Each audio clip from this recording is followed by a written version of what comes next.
This is the story of a poor girl who lost her parents at a tender age.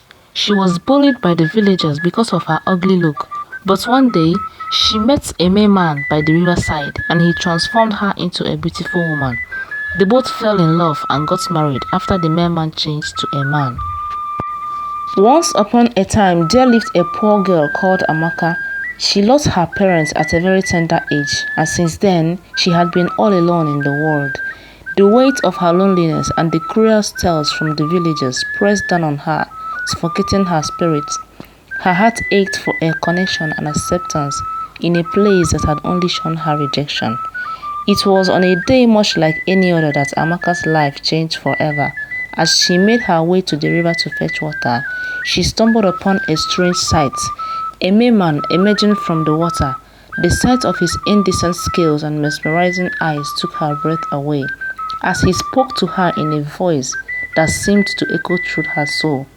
The merman introduced himself as Carlo, a guardian of the river. In a moment out of her, his touch tingling with an otherworldly energy. To Amaka's astonishment, she felt a strange transformation come over her, a sensation as if a heavy veil had been lifted from her. Looking down at her reflection in the water, she gasped in disbelief. She was no longer the plain ugly girl that she has always seen staring back at her. In her place stood a vision of beauty, with a radiant skin and a flowing hair that shimmered in the sunlight. Amaka and Carlo spent more time together. Deep bond formed between them that transcended the barriers of their world. Amaka found herself falling in love with the enigmatic merman.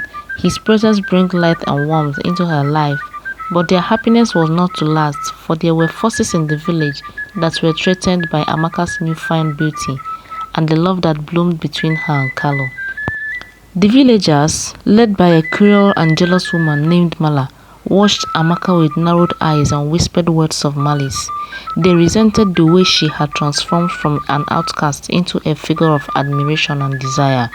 Determined to destroy her and the happiness she had found, Mala and her followers stabbed Amaka and threw her body into the river to drown. There inside the water was Carlo. He swam as fast as he could and grabbed her.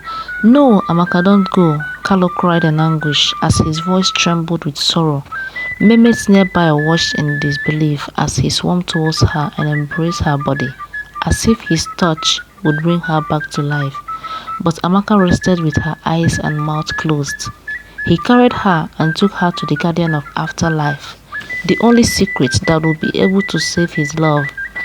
With Amaka's lifeless body on his arm, he swam to the other side of the river, a forbidden riverbank, which was a place where the guardian of the afterlife dwelled in immortal territory. There in front of the guardian, Carlo pleaded for the guardian to save Amaka's life. "You will have to sacrifice your merman form, the originality of your being, and then become human," the guardian requested. "I am ready to sacrifice anything for her life." His tail started disappearing, and the scales in his body melted in the waters. He was transformed into a human being for the sake of love. Carlo gently carried Amaka up to the riverbank and exhumed the water she swallowed. Mala and her friends were exposed and faced the consequences of their actions. Carlo and his merman form was now a distant memory. He stood beside Amaka, his hand entwined with hers, a silent testament to the love that had endured against all odds.